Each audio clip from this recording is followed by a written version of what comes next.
예, 우리 함께 하나님 말씀 읽겠습니다. 우리 신약성경 로마서 1장 19절로 20절입니다. 우리 신약성경 로마서 1장 우리 19절부터 20절입니다. 네, 우리 함께 읽겠습니다. 이는 하나님을 알만한 것이 그들 속에 보임이라 하나님께서 이를 그들에게 보이셨느니라. 창세로부터 그의 보이지 아니하는 것들 곧 그의 영원하신 능력과 신성이 그가 만드신 만물을 분명히 보여 알려졌나니. 아멘. 할렐루야. 아멘. 네, 우리 이 시간에 모든 이가 볼 수 있는 하나님의 숨결이라는 제목으로 말씀의 은혜를 함께 나누고자 합니다. 모든 이가 볼 수 있는 하나님의 숨결이라는 제목입니다.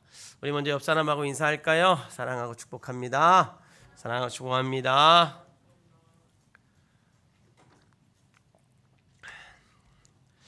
여러분, 어느 의대생이요 실습을 하다가 이렇게 사람 눈을 좀 이렇게 자세히 들여다 봤다고 합니다. 이렇게 눈을 보고 보는 그 의대생이 너무나도 놀랐대요. 왜냐하면 눈 자체가, 우리 있는 이 눈 말이에요. 이 눈 자체가 복잡하고 혼란한 것처럼 보였는데 그게 아니었기 때문이었습니다. 우리의 눈을 여러분 깊이 들여다보면 그 속에 정말 규칙적이고 체계적인 우주와 같은 신비함이 이렇게 보여진다고 그 의대생이 고백을 했습니다. 그래서 그 의대생이 이렇게 이야기를 했다고 합니다. 이건 신이 아니고선 설명할 수가 없겠구나 라고 고백을 했다고 합니다. 그러면서 감탄을 했대요. 와, 이건 정말 신이 아니어선 어떻게 이렇게 오묘하고 신비롭고 질서 있게 만들겠는가, 어느 사람이 어느 누가 이걸 만들어낼 수 있겠는가 라고 생각을 하면서 감탄을 했다고 합니다. 그러면서 이렇게 고백을 했대요. 아무리 생각해도 하나님은 분명히 존재하시는 것 같아. 아무리 생각해도 하나님은 분명히 우리를 창조하신 것 같아 라고 고백을 했대요. 사랑하는 성도 여러분, 여러분 하나님의 존재를 믿으십니까? 하나님이 여러분을 창조하고 온 인류를 창조한 걸 여러분 믿으십니까? 여러분 믿겨지시나요? 여러분 2023년 그 갤럽 그 인터내셔널에서 61개국을 대상으로 한 조사가 있었습니다. 이 조사에 따르면 전 세계 평균 72%가 하나님이 있다라고 응답을 했다고 합니다. 그리고 10%가 하나님은 확실하지 않다, 확실히 없다라고 응답을 했고요. 또 16%가 신은 존재하지 않는다라고 대답을 했다고 합니다. 그러고 나서 여러분 그 같은 조사에서 이제 우리나라 표본을 이렇게 쳐다봤다고 해요. 또 우리나라 표본을 보니까 이렇게 대답이 나왔어요. 이렇게 결론이 나왔어요. 하나님은 분명히 있다가 41%, 확실히 알 수 없다가 17%, 존재하지 않는다가 또 41%. 이렇게 여러분 결론이 나왔다고 합니다. 그런데 여러분 인류 역사상 신이 없다라고 주장한 게 여러분 언제부터일까요? 인류 역사상 신이 없다, 신은 존재하지 않는다 라고 여러분 본격적으로 이 의견이 나온 주장이 언제부터일까요? 그리 오래되지 않았어요. 르네상스 시대부터라고 이야기를 하더라고요. 르네상스 시대 그 유럽에 재앙과 같은 전염병이 막 일어나기 시작을 했어요. 그리고 세계대전이 막 일어나기 시작을 했어요. 그러면서 사람들의 생각에 이런 생각이 들기 시작했대요. 과연 신이 계신가? 신이 있는데 이렇게 전염병으로 인해서 수십만 명이, 아니 수백만 명이 죽어갈 수 있는가? 과연 신이 있는가? 이 전쟁을 통해서 이렇게 많은 사람이 죽어가는데, 많은 사람이 굶어가고 있는데 신이 내버려 두고 있는가? 라고 생각을 하기 시작을 했다고 합니다. 그러면서 이렇게 생각을 했대요. 과연 신이 있는가? 라고 생각을 하다가 과연 신은 선한가? 라고 생각을 했대요. 신이 존재한다면 어떻게 이렇게 끔찍한 일을 일어날 수가 있겠는가라고 고민하기 시작을 했다고 합니다. 그리고 이 고민과 생각들이 시대를 거듭하면서 사람이 사람의 능력으로 많은 것들을 만들어내기 시작하면서 그로 인해서 신의 존재에 대한 물음표를 달기 시작을 했던 거죠. 진짜 신이 존재할까? 과학으로도 충분히, 우리의 손으로 충분히 만들어낼 수 있을 것 같은데 신이 존재하는가? 라는 질문을, 물음표를 던지기 시작을 했다고 합니다. 그러나 여러분 한편으로는 또 모든 인류 문명에 보면 신을 숭배하는 모습을 그 문명사에서 찾아볼 수 있어요. 여러분 역사 속에서 우리가 문명을 배우잖아요. 세계 몇 대 문명이라고 그래요? 하도 오래돼서. 여러분 세계 몇 대 문명이라고 그래요? 4대 문명이라고 하잖아요. 처음 듣죠? 수진아, 사라고 했어? 안 들렸어. 미안해.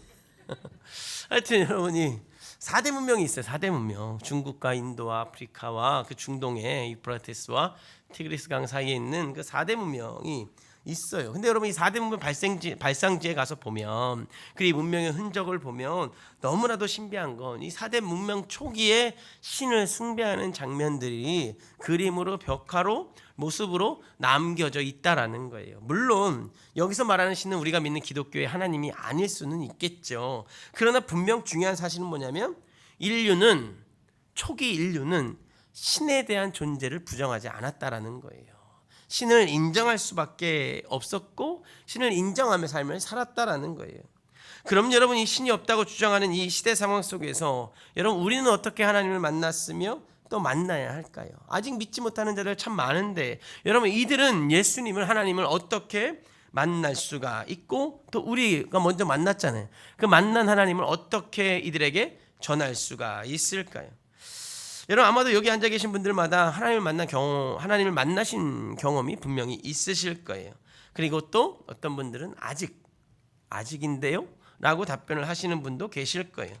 또한 하나님 만나는 것에 대해서 기대하는 분들도 있을 수 있고요.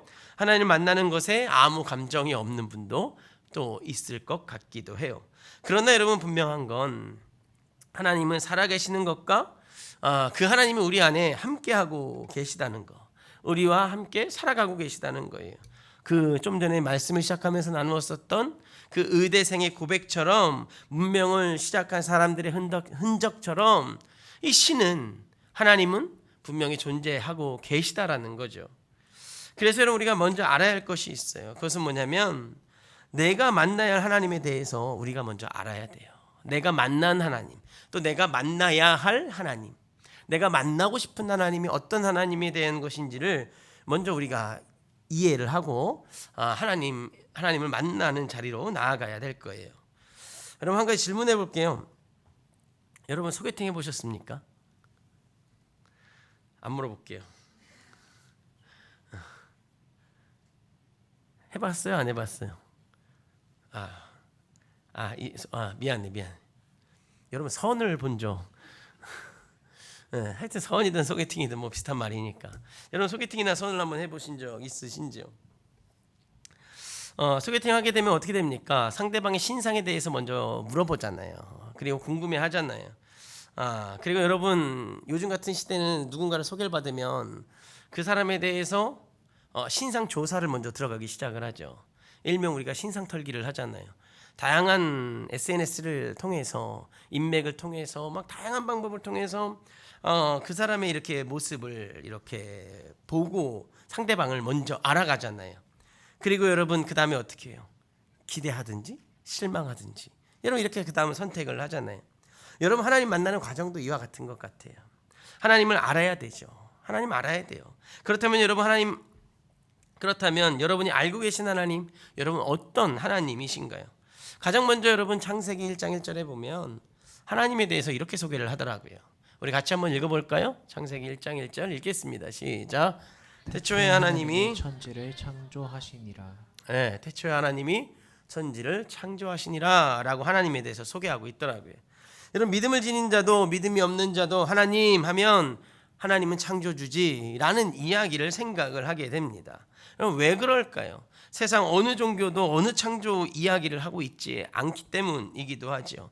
심지어 여러분 우리가 많이 믿고 의지하고 때론 따라하고 싶어하는 그런 과학자들도 창조에 대한 뚜렷한 결론을 내리지는 못해요. 그냥 추측만 하고 있을 뿐이에요. 그래서 여러분 TV에 나오는 지금 이름이 생각이 안 나는데 그 과학자는 종교를 무시할 수는 없습니다 라고 여러분 TV에 그 알쓸신잡이라는 프로그램인가요? 거기에 나온 그 과학자가 그런 이야기를 하더라고요. 종교를 무시해서는 안 돼요. 이런 고백을 한 적을 제가 들은 적이 있어요. 여러분 합리적으로 논리적으로 사고 범위 안에서 이들이 추측만 할 뿐이지 과학자들도 역시 결론을 내리지는 못하는 거죠. 그럼 여러분 왜 사람들은 창조주가 하나님을 인정하지 않을까요? 과학자들도 명확하게 내리지 못하는데 그리고 성경이라는 이 성경책은 하나님이 창조주라고 이야기하는데 왜 수많은 사람들은 믿음이 없는 사람들 왜 하나님은 창조주이심을 인정하지 않을까요? 이유는 한 가지예요. 뭐냐면 하나님을 그냥 종교적인 신으로 바라보기 때문에 그래요. 하나님은 그냥 기독교의 신으로 바라보기 때문에 그렇습니다. 그래서 내가 만약에 창조주가 하나님을 인정하면 그리스도인이 될까봐 그리스도인이 되어진다고 생각을 하기 때문이죠. 그런데 여러분 분명한 사실은 모든 인간은요 하나님의 말씀으로 창조되었다라는 거예요. 그 창조의 기사를 다루고 있는 이 성경책에서 그렇게 말씀하고 있기 때문에 그래요. 어떤 종교 서적도 창조 기사를 다루고 있지는 않거든요. 그리고 후대에 첨부를 많이 했어요. 가장 앞선 창조 기사를 다룬 이 책이 이 성경책이에요. 이 성경책. 그래서 여러분 모든 인간은 하나님 말씀으로 창조되었어요. 그리고 모든 인간은요 하나님의 형상으로 창조되었지요. 즉 그렇게 모든 인간은 하나님 앞에 그들이 말하는 신 앞에 의지하며 살아갈 수밖에 없는 존재들로 창조가 되어졌다는 거예요. 아주 기본적인 물질이 없이는 아무것도 만들어내지 못하는 과학만 봐도 우리는 이것을 알 수 있죠. 와, 우리는 누가 창조했어요? 과학이 아니라 하나님이 창조했구나. 창조주가 분명히 계시구나 라는 걸 우리는 부정할 수가 없지요. 이유가 무엇일까요? 온 인류가 창조주 하나님 앞에 창조주 하나님을 신뢰하며 살아갈 수밖에 없는 삶이기 때문에 그래요. 그런데 여러분 그만 문제가 일어나요. 어떤 문제가 일어나면 이 하나님 만드신 첫사람 아담과 하와부터 그만 죄를 짓게 돼요. 어떤 분들은 또 이렇게 생각하실 수 있을 것 같아요. 하나님 만드셨는데 왜 죄를 지었나요? 하나님 완벽하다면서요. 하나님 창조주라면서요. 근데 죄 짓게 만들었나요? 라고 여러분 생각할 수 있을 것 같아요. 여러분 하나님은요 인간을 만들어 가실 때 죄를 짓게 만드시진 않았어요. 그러나 하나님이 인간에게 한 가지 주신 게 있는데 선물과 같이 주신 게 있는데 그게 뭐냐면 자유의지라는 걸 선물과 같이 주셨어요. 여러분 자유의지를 주신 이유는 하나님의 형상을 닮은 사람이 하나님 앞에 설 때 기계적인 순종이 아니라 자발적인 순종, 능동적인 순종을 하라고. 즉 하나님은 하나님 만드신 창조물로부터 하나님 앞에 이 창조물들이 영광을 올릴 때 기계적인 영광이 아니라 자발적인 영광을 받기를 원하셨던 거예요. 자발적인 순종을 받기를 원하셨던 거예요. 그래서 하나님은 그 도구로 뭘 주셨냐 하면 자유의지를 주신 거예요. 여러분 누군가 만나서 사랑을 하게 되었어요. 그럼 여러분 어떻게 되나요? 어떻게 될까요? 그 사랑하는 감정에 따라 내 삶이 그 사람에게 내 삶이 내가 사랑하는 사람 중심으로 이렇게 옮겨져 가잖아요. 그 사람에 대한 것들이 궁금하기도 하고 내 스케줄을 그 사람의 스케줄에 맞추기도 하고 내 입맛을 그 사람 입맛에 맞추어 가기도 하고 그러면서 그 사람과 함께 살아갈 것들을 상상하기도 하고 그러면서 나의 삶을 좀 변화로 좀 맞추어 갈 수 있는 그런 변화로 이끌어 가기도 하잖아요. 그래서 여러분 연애하시는 분들은 이런 거 많이 하잖아요. 묻지도 않았는데 이런 이야기 많이 하죠. 나 점심 이런 거 먹어라고 먼저 얘기하기도 하잖아요. 맞춰가겠다는 소리예요. 서로 맞춰오자라는 소리잖아요. 여러분 하나님도 우리에게 자유의지를 주신 이유가 이와 같아요. 하나님은 창조주 입장에서 피조물 된 우리들이 하나님 앞에 스스로 찬양과 경배를 드리기를 원하셨던 거예요. 그래서 자유의지를 주심으로 이들이 본격적으로 하나님을 찬양할 수 있도록 경배할 수 있도록 이들로 하여금 하나님 영광 받기를 원하셨던 거죠. 그런데 여러분 이 자유의지가 이 사탄의 유혹과 인간의 연약함으로 인해서 잘못 작동이 되어져요. 잘못 이렇게 작동이 되는 거예요. 하나님처럼 될 수 있다고 이야기를 듣게 되죠. 또 하나님처럼 되고 싶어하던 이 사람들에게 이 사탄의 유혹은 의도가 어떠하든지 선택을 하지 말아야 했음에도 불구하고 선택을 하게 되어져요. 하나님처럼 되고 싶다라는 그 욕구에 하나님 말씀을 어기게 되어진 거죠. 그리고 여러분 그 결과가 어떻게 됐나요? 하나님처럼 됐나요? 아니요. 하나님처럼 될 줄 알았는데 하나님과 같이 될 줄 알았는데 하나님과 더 멀어지게 됐어요. 하나님을 더 이상 만날 수가 없게 되어진 거예요. 친하게 친밀하게 될 줄 알았는데 오히려 하나님과의 관계가 끊어져 버리게 되어진 거예요. 여러분, 이 끊어짐은 스스로가 더 이상 죄인의 모습을 벗어날 수 없는 상황을 맞이하게 된 거죠. 그럼에도 여러분, 우리가 하나님을 알 수 있는 방법이 있어요. 그것은 뭐냐면 예수님을 이 땅에 보내주셔서 예수 그리스도를 믿게 되어지면 하나님 우리에게 믿음을 주시고 그 믿음의 반응을 보이면 우리가 하나님을 바라볼 수 있게 되어지고 구원을 얻게 되어지는 거죠. 그럼에도 여러분, 또 다른 하나님을 알 수 있는 방법이 있죠. 그것은 여러분 뭐냐면 로마서를 통해 볼 수 있는 바울의 이야기인데요. 오늘 본문인데 우리 20절 말씀 한번 읽어볼까요? 20절 우리 같이 한번 읽어보십시다. 시작. 창세로부터 그의 보이지 아니하는 것들 곧 그의 영원하신 능력과 신성이 그가 만드신 만물에 분명히 보여 알려졌나니 그러므로 그들이 핑계하지 못할지니라.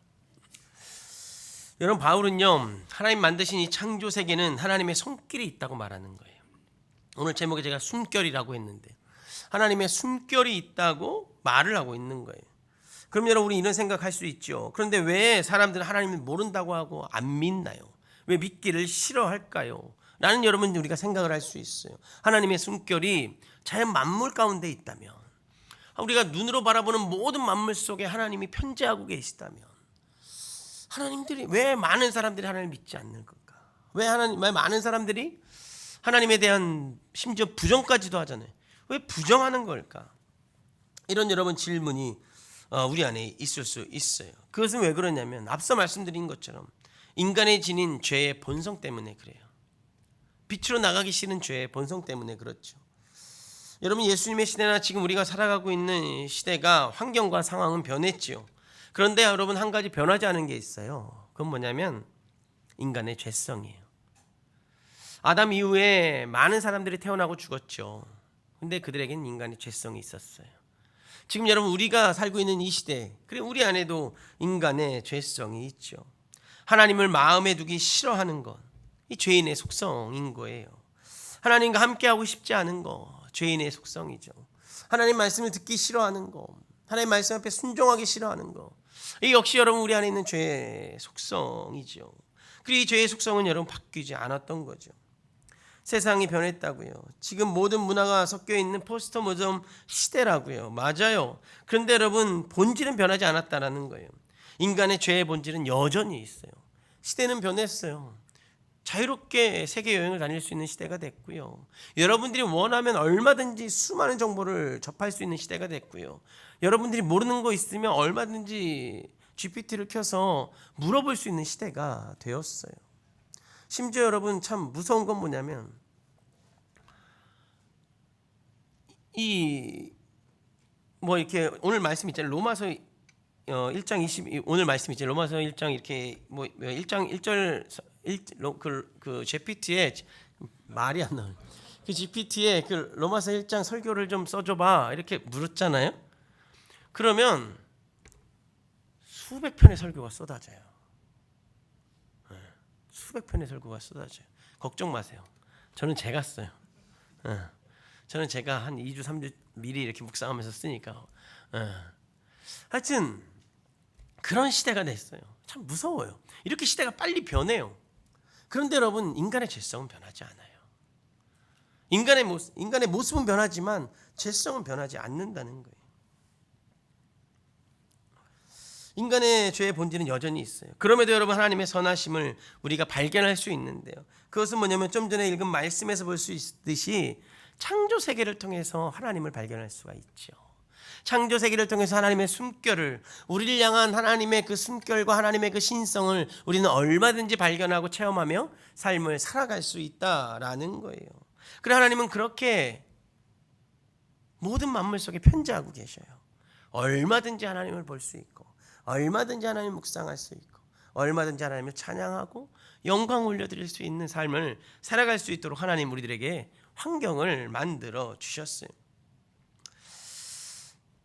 근데 간혹 여러분, 이런 질문을 받아요. 이런 말씀을 나눌 때마다 어떤 질문이냐면, 목사님, 그렇다면요, 하나님이 모든 만물에 계시고 모든 만물이 하나님의 살아계심을 나타내 보인다고 하는데, 그러면 저에게 한 가지 질문이 있는데요. 그러면 이순신 장군은 천국에 갔을까요? 안 갔을까요? 이런 질문들을 간혹 받아요. 여러분 어떠십니까? 이순신 장군 천국에 갔을까요? 안 갔을까요? 갔다라고 생각하는 분 계세요? 아니면 안 갔다라고 못 갔다라고 생각하시는 분 계시나요? 먼저 참고로 이순신 장군은 예수님 태어난 이후에 한참 후의 인물이잖아요. 그러면 여러분 이순신 장군 천국 갔을까요? 어땠을까요? 생각해 보세요. 여러분 이순신 장군 갔을까 안 갔을까요? 참 궁금하지 않습니까? 세종대왕은 그럼 갔을까 안 갔을까요? 우리가 이런 질문들 많이 듣죠. 또 이 질문에 대해서 답변을 참 내리기가 참 쉽지 않죠. 잘 모르겠어 이렇게 답변하기도 하잖아요. 여러분 이 질문에 대해 이야기를 나누기 전에 이 질문이 우리 안에 나름의 의의 기준이 있다는 건 여러분 알고 계시나요? 근데 그 무슨 말이냐면 자신이 생각하기에 이순신 장군은 착해요. 우리가 생각하기에 이순신 장군은 착하죠. 왜 착합니까? 왜군을 물리쳤으니까 착하죠. 근데 여러분 이순신이 죽인 사람 인원수 기억나십니까? 어마어마하죠. 그럼 여러분 착합니까? 근데 우리는 뭐라고 느껴요? 착하다고 느끼죠. 그래서 여러분 우리가 이순신 장군 천국 갔어요 안 갔어요 이렇게 물어볼 때 우리 마음에 어떤 마음이 있어요? 천국 가라 천국 가라 제발 천국 가자 이런 마음을 갖고 여러분 물어보잖아요. 근데 여러분 그거 어떻게 합니까? 내가 천국 가보지 않았는데. 여러분 천국 가봤습니까? 이순신 장군이 있는지 없는지? 이순신 장군 사람 죽인 사람이 수천 명이에요. 천국 갔는지 안 갔는지 여러분 어떻게 압니까? 그래서 여러분 이런 의를 우리가 그런 의를 갖고 물어보는 거죠. 근데 여러분 한 가지 더 그래서 너무 궁금한 또 다른 걸 한번 여러분 생각해 보면 좋겠어요. 여러분 제가 이순신 장군 천국 갔어요 안 갔어요? 라는 질문을 참 많이 받거든요. 우리 아이들한테도 많이 받는데 근데 이런 질문은 받아본 적이 없어요. 어떤 질문이냐면 이순신을 괴롭혔었던 인물 여러분 기억나십니까? 원균이라고. 근데 여러분 저에게 원균이 천국 갔어요 안 갔어요 물어본 사람은 단 한 명도 없어요. 이게 무슨 말일까요? 그 사람들 마음속에 원균은 이순신을 괴롭혔기 때문에 나쁜 놈이니까 당연히 지옥 갔고 이순신은 내가 봤을 때 수천 명을 죽여도 착한 사람이고 우리 편이니까 천국 갔을 거야 라고 생각을 하고 지금 기대하면서 물어보는 거잖아요. 이게 의의 기준 때문에 그래요. 의의 기준 때문에. 모르죠. 이순신 천국 갔는지 안 갔는지. 천국을 가서 확인을 해봐야 아는 거죠. 근데 중요한 건 뭐냐면 오늘 말씀에 있는 것처럼 하나님은 하나님의 살아계심을 모든 만물 속에 드러내 보이고 계시다라는 거예요. 여러분 또 다른 질문 해볼까요? 이건 알 것 같은데 아브라함 천국 갔어요 안 갔어요? 예수님 전 사람인데 한참 전 사람인데 아브라함 천국 갔어요 안 갔어요? 예수님 전 사람이라니까요. 갔을까요 안 갔을까요? 갔잖아요.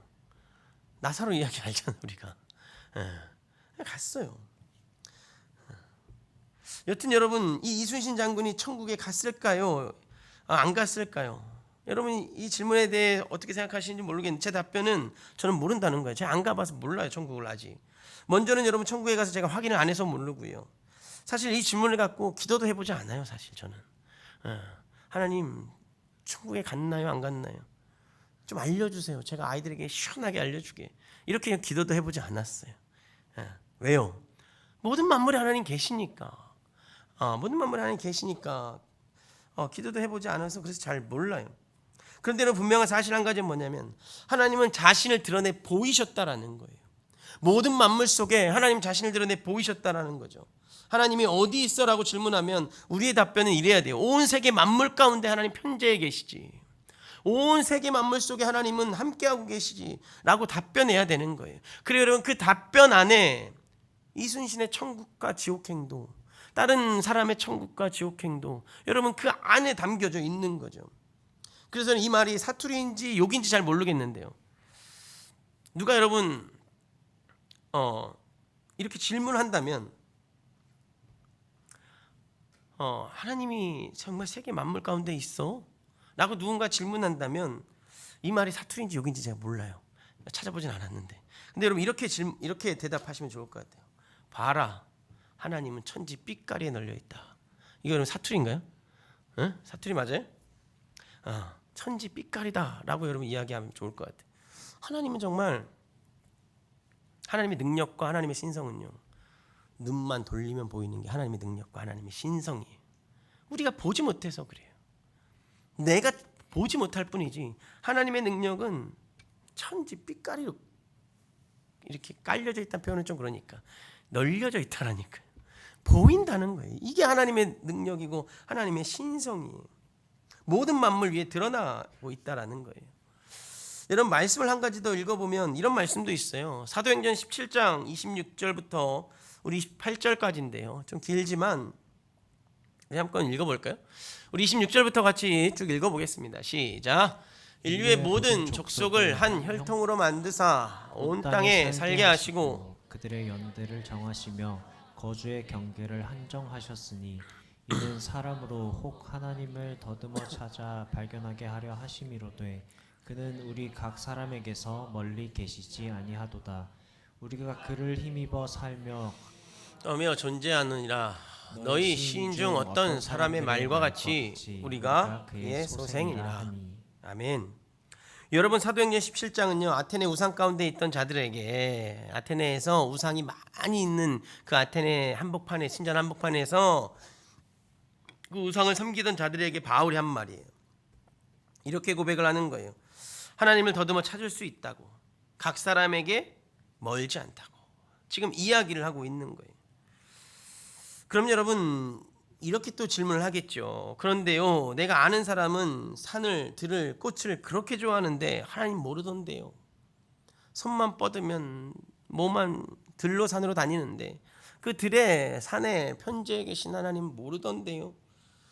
라고 질문을 할 것 같아요. 할 수도 있을 것 같아요. 그럴 수 있죠. 여러분, 좋아하는 것과요 그 사람의 죄의 문제랑은 달라요. 이해되십니까? 그 사람이 산이 좋고 들이 좋고 꽃이 좋아서 맨날 꽃 속에 있고 맨날 들에 가 있고 맨날 산에 가 있어도 그 사람의 죄의 문제가 해결되지 않으면 그 속에 계신 하나님이 보이지 않아요. 그 속에 계신 하나님을 체험할 수가 없다라는 거예요. 자, 여러분, 이런 거예요. 죄송한데 여러분, 시골 화장실 가보셨습니까? 시골 화장실? 아니면 여러분 그 시골에 가면 축사 있잖아요. 소나 이렇게 돼지 키우는 축사. 여러분 그 축사 근처에 가보신 적 있으십니까? 여러분, 시골 화장실이나 축사 근처에서 자연을 보면요 너무나도 이쁜 자연이 있어요.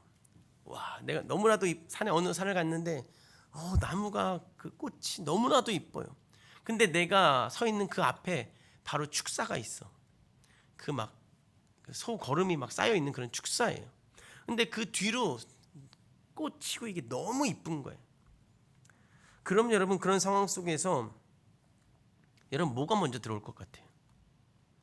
그 축사 걸음 뒤에 있는 멋진 상가들이 먼저 들어올 것 같아요? 아니면 여러분 코로 그 축사에서 풍겨 나오는 그 악취가 여러분 들어올 것 같습니까? 악취가 들어오죠. 악취가 먼저 들어와요. 악취가 들어오면 산이 잘 안 보여요. 악취가 들어오면 꽃이 이뻐 보이지 않아요. 악취가 들어오면요 들이 푸르러도 아무것도 없는 그 푸르름에서 다가오는 느낌하고 내 코에 악취가 찌르는 상황 속에서 보는 푸르름은 너무나도 달라요. 너무나도 달라요. 각종 냄새로 인해서 자연이 들어오지 않아요. 이것과 같다라는 거예요. 죄의 문제가 있다면, 네 죄성이 있는 인간은 편재에 계신 하나님을 바라보지 못하는 거죠. 하나님을 체험하지 못하는 거예요. 이와 같다라는 거예요. 여러분, 우리 안에 죄로 인해 악취가 가득한데, 여러분이 악취가 가득한 내가 만물 속에서 어떻게 하나님을 발견하겠느냐고요. 내가 어떻게 하나님을 찾아가겠느냐고요. 어떻게 느끼겠냐고요. 불가능하죠. 저는 그래서 하나님이 과학이라는 선물을 주셨다고 생각을 해요. 어떤 사람은 과학을 주셔서 믿는 사람들이 이렇게 줄어든다라고 생각을 하는데, 아니요, 저는 하나님이 과학이라는 선물을 주셨다고 생각을 해요. 과학이라는 도구를 통해서 이 창조 세계를 탐구하고 그 안에 있는 놀라운 하나님의 능력과 신성이 증명이 되어지어 가고 있잖아요. 저는 그래서 과학이라는 게 참 좋아요. 한계를 알잖아요. 과학이 아무리 파고 또 파도 이들이 한계점에 딱 머물러요. 여러분 그 한계가 뭡니까? 과학은 무에서 유를 만들어낼 수가 없어요.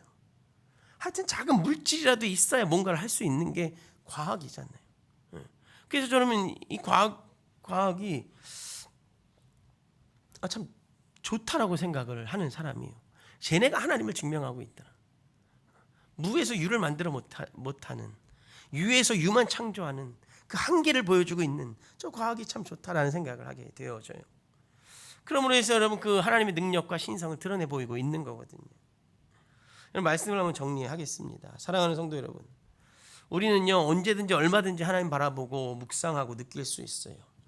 하나님 세상을 그렇게 창조하셨어요. 그런데 여러분 그 놀라운 하나님의 섭리 안에 우리가 하나님과 가까이 하지 못하는 건 우리의 죄로 인한 연약함 때문이지요. 그리고 내 뜻이 앞서기 때문에 그래요. 그런데 여러분 이러한 연약함을 내가 인정하고 하나님 앞에 서게 된다면 우리는 얼마든지 하나님의 숨결을 느낄 수 있어요. 삶을 살아가면서 말씀 앞에 서 있을 때만이 아니라 내가 어디에 있든 무엇을 하든 하나님의 숨결을 얼마든지 느끼며 살아갈 수 있어요. 그럼 여러분 이런 삶을 살아가기 위해서 어떻게 해야 될까요? 먼저는 우리의 죄성을 인정해야 되겠죠. 우리의 연약함을 인정해야 되겠죠. 그리고 두 번째로는 하나님을 바라봐야 되겠죠. 하나님을 알아가야 되겠죠. 그러면 여러분 우리들의 삶에 하나님의 숨결이 고백되어지고 체험되어질 것이기 때문에 그래요. 사랑하는 성도 여러분, 그러니 여러분 한 주간의 삶의 여정 속에 이 나를 향한 하나님의 숨결을 좀 찾아보는 한 주간이 되었으면 좋겠어요.